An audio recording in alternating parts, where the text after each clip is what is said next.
الحمد لله نستعينه ونستغفره ونؤمن به ونتوكل عليه ونعوذ بالله من شرور أنفسنا ومن سيئات أعمالنا فمن يهده الله فلا مضل له ومن يضلل فلا هادي له وأشهد أن لا إله إلا الله وأشهد أن محمدا عبده ورسوله أرسله بالحق بشيرا ونذيرا اللهم صل على سيدنا وحبيبنا وشفيعنا محمد صلى الله عليه وسلم ربي زدني علما ربي زدني علما ربي زدني علما ربي اشرح لي صدري ويسر لي أمري واحلل عقدة من لساني يفقه قولي.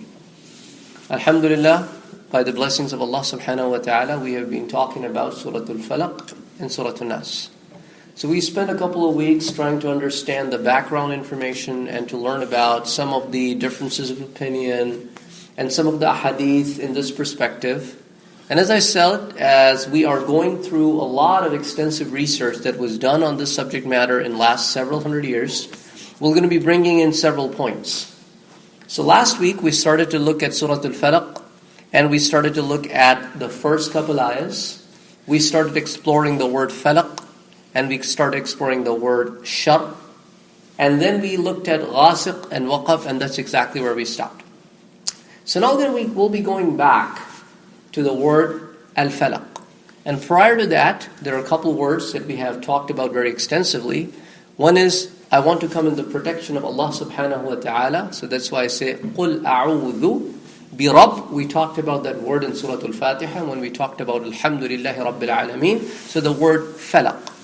Generally speaking, the word falaq, as it's explained, is that something that is rising at the beginning of the day.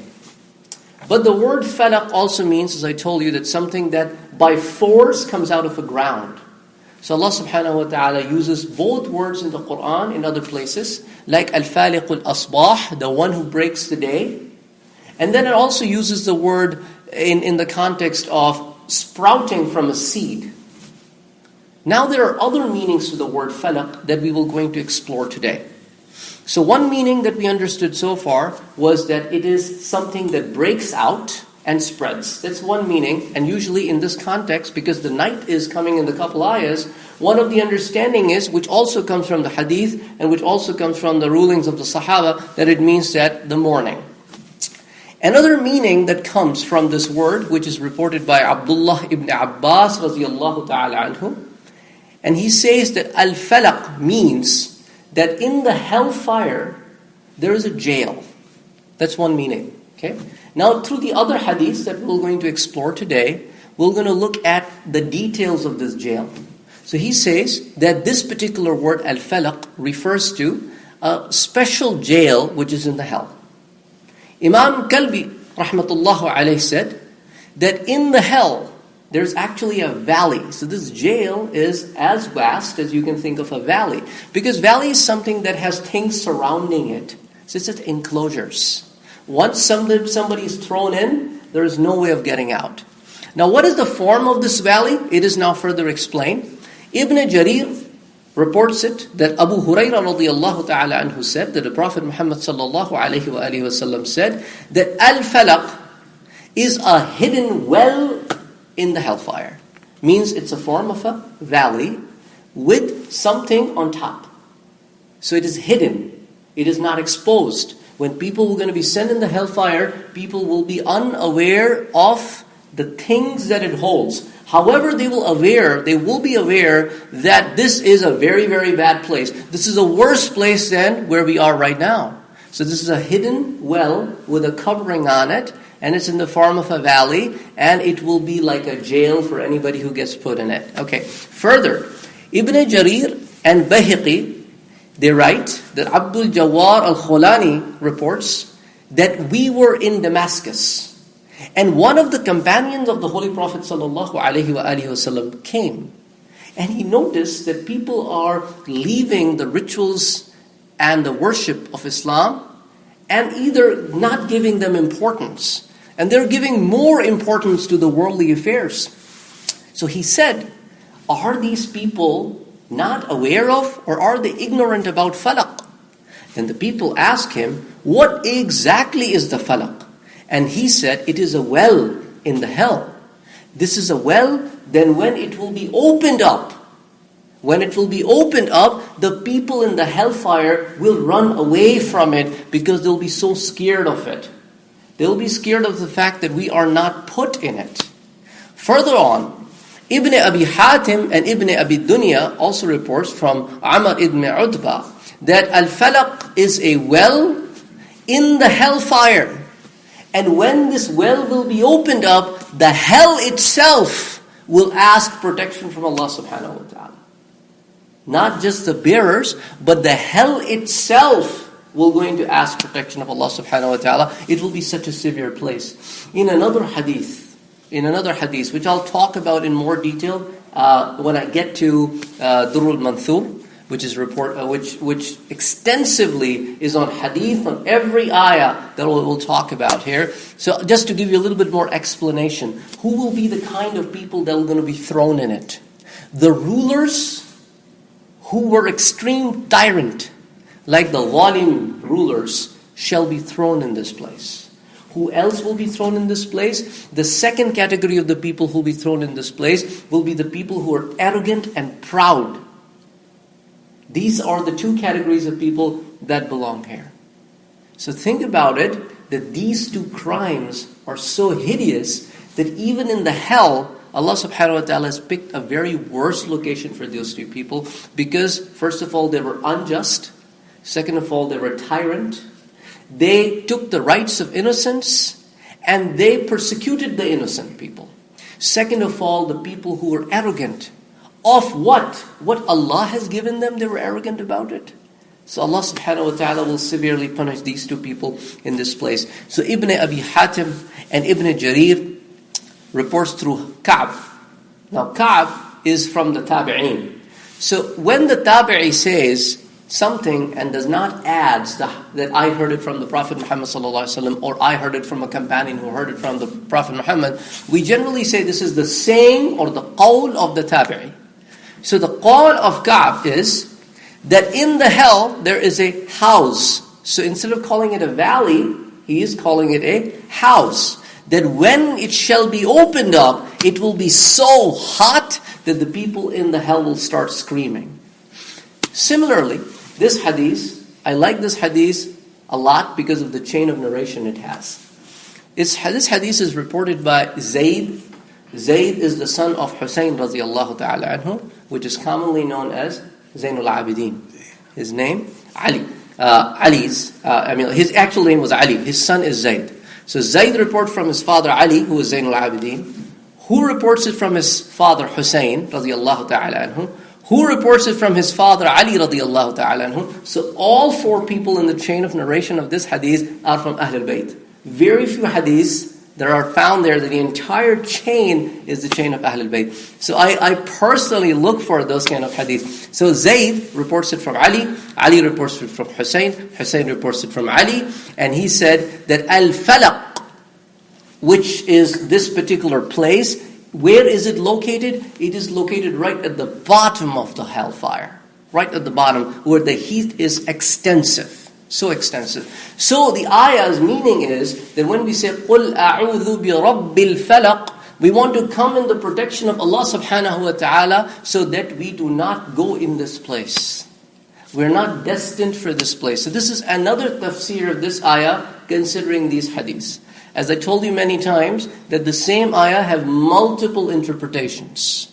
And because in Arabic language, a word could mean several things. So later on, when we start exploring these things, you will notice that people in the capacity of tabi'een, who are closest after Sahaba to the time of the Prophet Muhammad sallallahu alaihi wasallam, and they will go to Abdullah ibn Abbas, and they will ask him that what does this ayah mean? And he will explain to them that this ayah mean. And they will ask him a question. And that question would be, the explanation that you are giving, is it known to the people of Arabia? And he will say, yes, it is known to the people of Arabia. And they will question him and say, what is your proof on it? And then to prove it, back in those days, the most educated and the most literate people in terms of not reading and writing, but in terms of spoken Arabic were poets.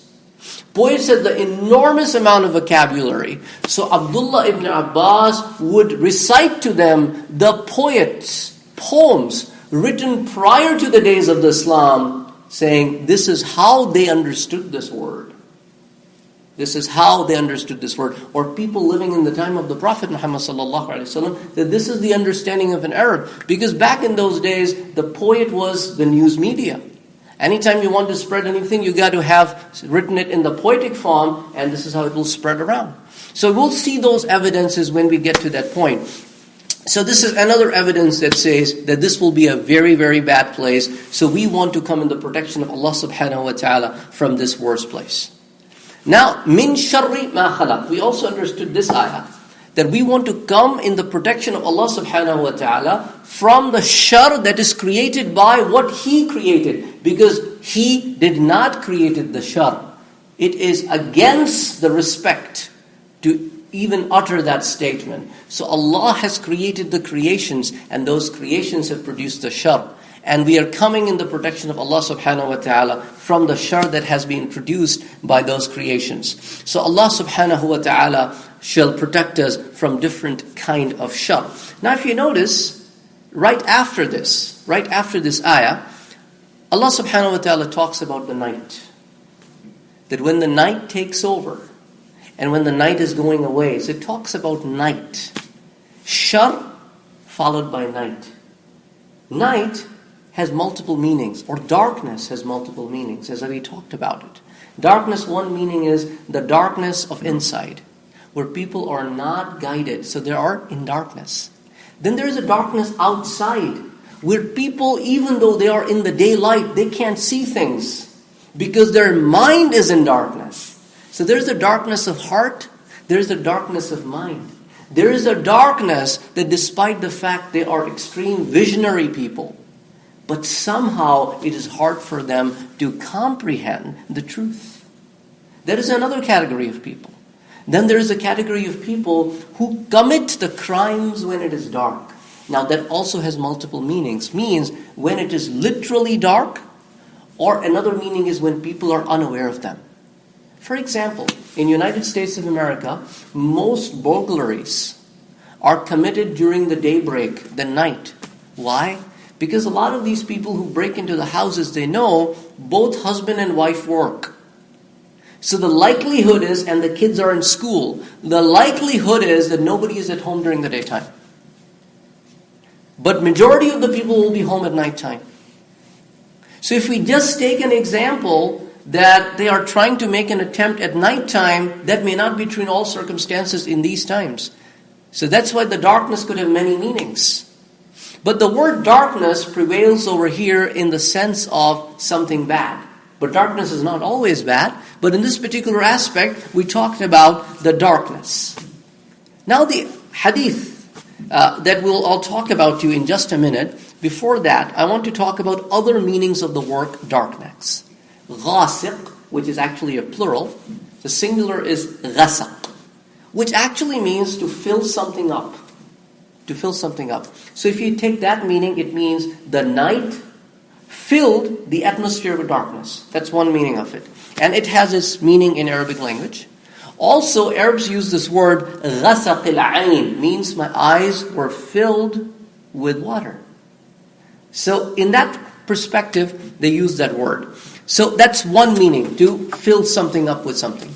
Another meaning of the word ghasaq means something that flows. Something that is speedy.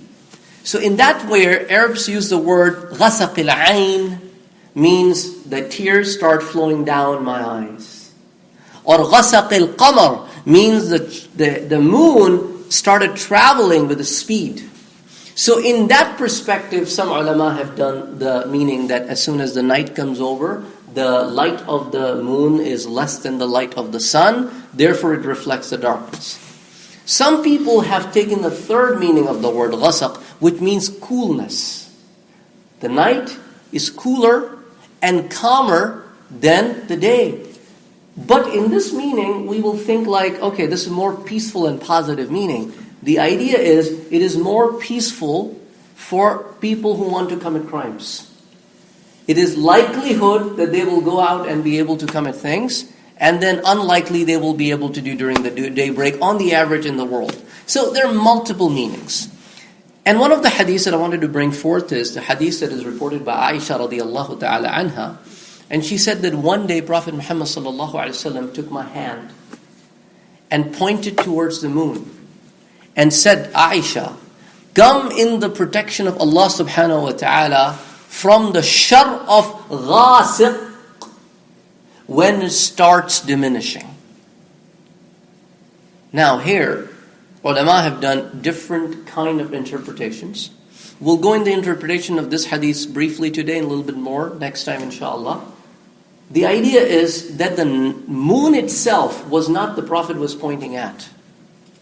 So now some people came to an extent that they said, well, the Prophet was probably talking about when the moon and the sun, when the sun gets between the moon and the earth, we get into what we call eclipse, lunar eclipse. So when this kind of event occurs, but they say in Arabic linguistic, this particular word, ghasiq or ghasaq, cannot be used equals to the word which is used in Arabic language for eclipse called khasaf. Khasaf and ghasaq are never used in the same context. So that's why they reject that particular explanation. Rather, they bring forth the other explanation, which means that at night time, majority of the people go out to commit crimes who commit crimes. That is why another hadith of the Prophet Muhammad backs it up and said, when the night falls, wrap up your kids, bring them inside, and tie up your cattle. What exactly does that mean? It means protect your family and assets when the night falls. And that's exactly what we do. A lot of the people have this practice that during the time they have their curtains open. What happened at the night time? Curtains are closed. Lights are open. Because they do not want the inside reflection to go outside, because they don't know what exists in the darkness. This is a protection.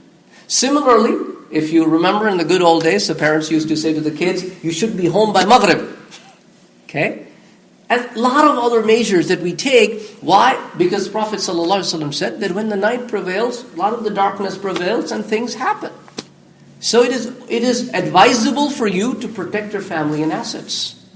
So that is why, that's another meaning that's been taken in this particular perspective. And then we looked at the word, إِذَا وَقَبْ. Waqab basically means when things are out of light. Those are some of the meanings that we looked at.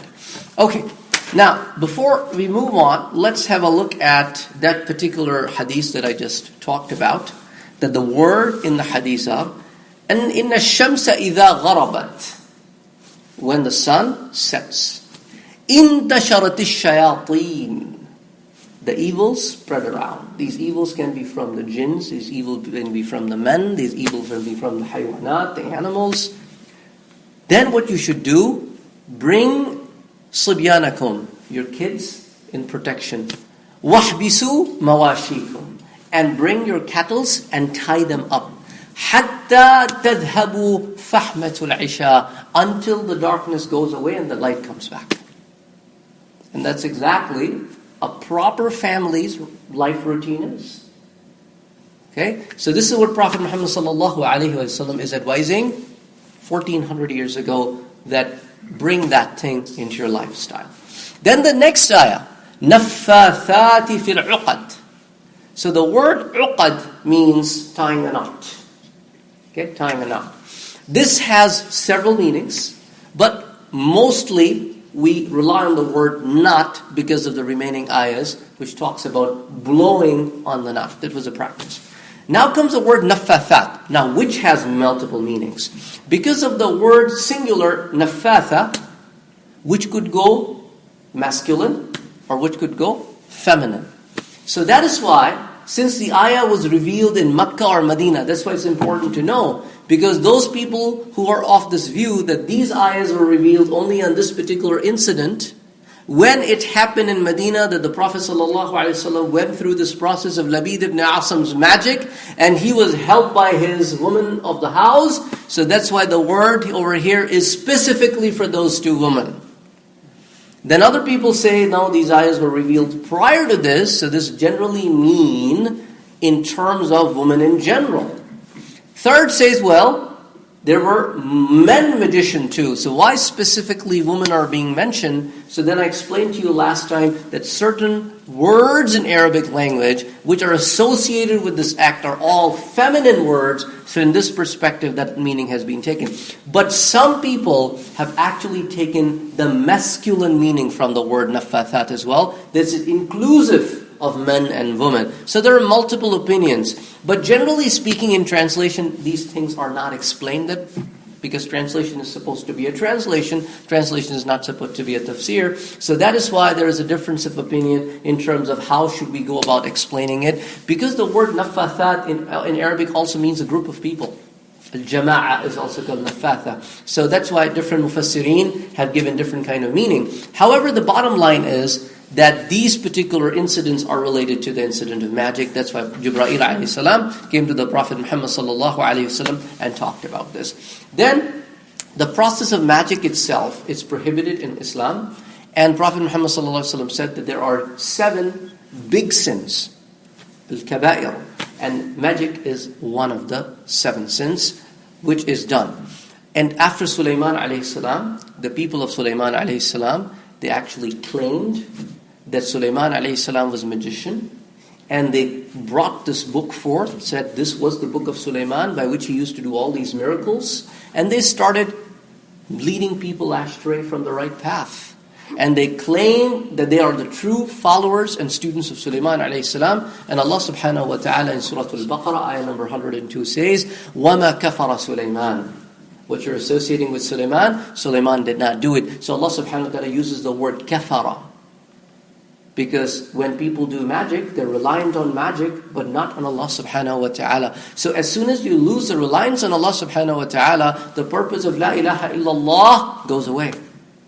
So وَمَا كَفَرَ Sulaiman. Sulaiman was not among the people who denied Allah subhanahu wa ta'ala. وَلَكِنَّ الشَّيَاطِينَ كَفَرُوا. It was the shayateen who performed the act of kufr. يُعَلِّمُونَ النَّاسَ السِّحْرَ. They were teaching the people the magic.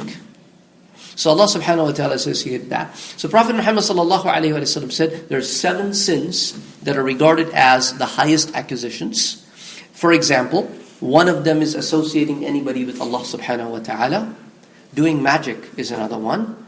Killing somebody who is innocent. Eating interest.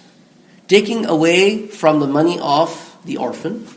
And when you are fighting in the way of Allah subhanahu wa ta'ala, turning your back and running away. And accusing innocent women that they have committed zina.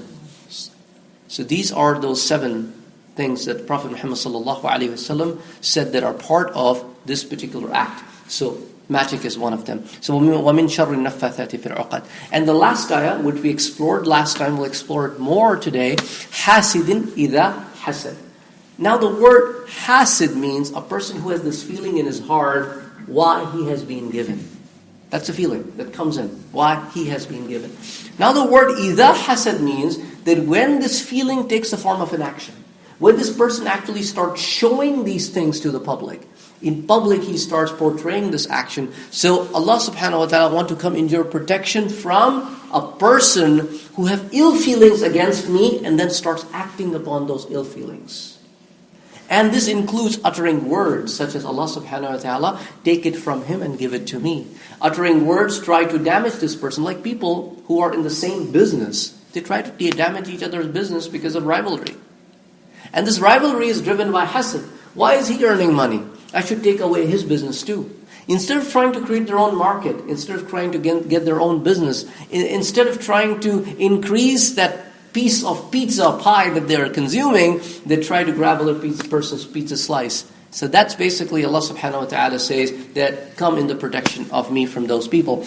Now, what should a person do when he encounters these kind of people? Number 1, rely on Allah subhanahu wa ta'ala, because you cannot control other people's feelings.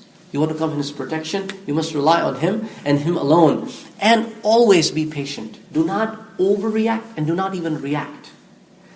Notice in the story of Prophet Muhammad sallallahu alaihi wasallam, when Labid ibn A'sam did magic on him because he had this ill feeling against the Prophet. He used to live in Medina. He was a citizen of Medina.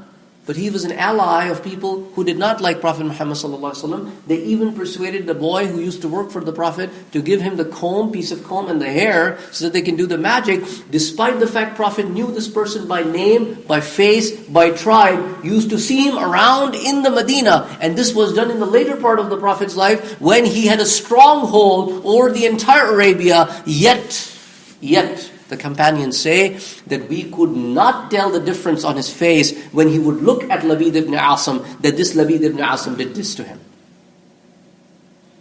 There was no difference in his expression before and after. And when Aisha asked him, why do you not bring this person forth? He said, Aisha, I have been cured by Allah's mercy. If I bring his name, somebody will kill him. I don't want that to happen for my sake. So this is what Allah subhanahu wa ta'ala is talking about. When people have ill feelings against you and they act upon those ill feelings, do not react.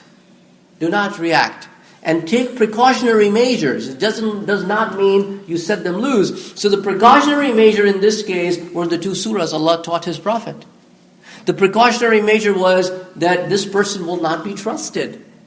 However, this will not be disclosed in public. So Prophet Muhammad ﷺ had this thing that he kept his desires and he kept his cool. He did not commit anything bad against this individual. So that's another message we get. So do not overreact. Do not do anything. Do not even utter a word. Do not utter ill words against this individual. But then what will be the difference between you and him? So those are some of the principles that Allah subhanahu wa ta'ala bring forth in this ayah. Now we'll talk a little bit more about some of the other things here.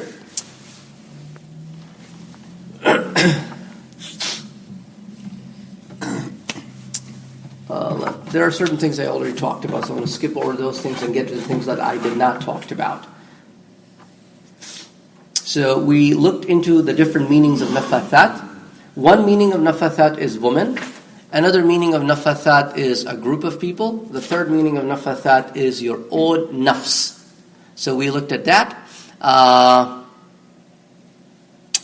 Okay, so we did this one.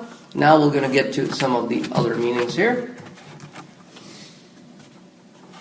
Oh, this is another point. Now, sometimes people are of this view that, okay, if I look at somebody who is progressing, and I feel like, oh my God, he's doing so well. I wish if I had this too. This is also hasad, but it's not a ill hasad. Because your thought process is not that Allah should take it away from him and give it to me. Your thought process is that Allah subhanahu wa ta'ala, you have blessed him. Please bless me the same way. Give him more, but give me too. You're Allah. You can give him, you can give me. You can make him prosper, you can make me prosper. Even though in the hadith, La hasada illa fi ithnatayn, even though the word hasad is used in the hadith, that you should not do hasad but in 2 things. However, in the Arabic language, the word that we use over here is called ghabta. Ghabta. Ghabta is a feeling of hasad where you are not having ill feelings toward the other person. You praise the other person's effort, yet you are trying to say that Allah subhanahu wa ta'ala, what you granted him, please grant me too. So that is okay. And this is okay to be done in the matter of religious affairs, that Allah subhanahu wa ta'ala, you have given so much to this person and he spent so much in your way. He helped people around. He's such a pious person. He has such a nice strength. He stands and prays. He has such a good voice. He has such a great understanding of your religion. Please grant me too. Please grant me too. So don't take away from him, grant me as well is ghabta. And take away from him and grant me alone is hasad. So that is one of the other differences we'll talk about. Okay, now getting to the actual some of the hadiths. We're going to close out shortly today. Actually, a guest coming over at home, so that's why I now wanted to cancel it, but still have it, but have it a little bit shorter. So I'll talk about a few hadith here. Imam Musaddad and Ibn Marduyya rahmatullahu alayhi has reported this hadith from Ikramah. Ikramah was one of the students of Abdullah ibn Abbas and the other Sahaba. So he once asked people that I should lead you in prayer. And when he led them in prayer, he recited in first rak'ah, Qul a'udhu bi Rabbil Falaq. And in another rak'ah, قُلْ أَعُوذُ بِرَبِّ النَّاسِ. And then he said to the people that I would advise you to recite these two surahs as they are from the Qur'an. And we also look at the hadith of the Prophet Muhammad sallallahu alaihi wasallam in the matter of Uqba ibn Amir, that when Prophet led the prayer when they were traveling, and he led the prayer in such a way that in the first rak'ah he recited Surah Al Falaq, in the second rak'ah he recited Surah Al Nas, and then said to the Uqba ibn Amir that Uqba ibn Amir, you should also continue to do the same practice. And then I advise you that when you go to bed, recite them. When you wake up from the bed, recite them. And I also advise you to recite these two surah after every salah. So this particular student of Sahaba did what Prophet Muhammad sallallahu alaihi wasallam did, and he wanted to teach people that this is the sunnah of the Prophet sallallahu alaihi wasallam, that it is okay for you to do it. Rather, I advise you to do this. Another hadith reported by Uqba ibn Amir radiyallahu ta'ala anhu, he said that I was walking with Prophet Muhammad sallallahu alaihi wasallam, and we were between Juhfa and Abawwa. Now, Abawwa is a place where Prophet Muhammad sallallahu alaihi wasallam's mom passed away. And when he was going towards Makkah, so this particular place comes in the route to Makkah. So he said, in that place we were stuck. And all of a sudden, there was darkness. Because in deserts, a lot of the time winds blow. They're very heavy winds. And sometimes they bring about clouds. And those clouds are so dark, because I lived there, in the middle of the day, you would feel like that it's probably Maghrib time. So dark. And then when those winds pass away, the sun comes back. So he said the darkness was everywhere, and it was extreme darkness, and it came all of a sudden. So Prophet Muhammad sallallahu alaihi wasallam started reciting these two surahs, قُلْ أَعُوذُ بِرَبِّ الْفَلَقِ and قُلْ أَعُوذُ بِرَبِّ النَّاسِ. And Prophet said to me, "O Uqba, you should also recite this with me, and we should ask Allah's protection from whatever this holds." So he said, we all started reciting it, and the Prophet said, sallallahu alaihi wasallam said that like these two surahs, there's none other which can give you a protection. So this is a hadith about that. Similarly, Imam Ibn Marduyya rahmatullah alayhi reports, Amir ibn Uqba said that Rasulullah sallallahu alaihi wasallam said that after every salah you should recite these two surahs. In another hadith reported by Imam Ibn Marduyya again, Uqba ibn Amir radiyallahu ta'ala anhu said that Prophet Muhammad sallallahu alaihi wasallam said, Uqba, these two surahs, قُلْ أَعُوذُ بِرَبِّ الْفَلَقِ and قُلْ أَعُوذُ بِرَبِّ النَّاسِ, please read them.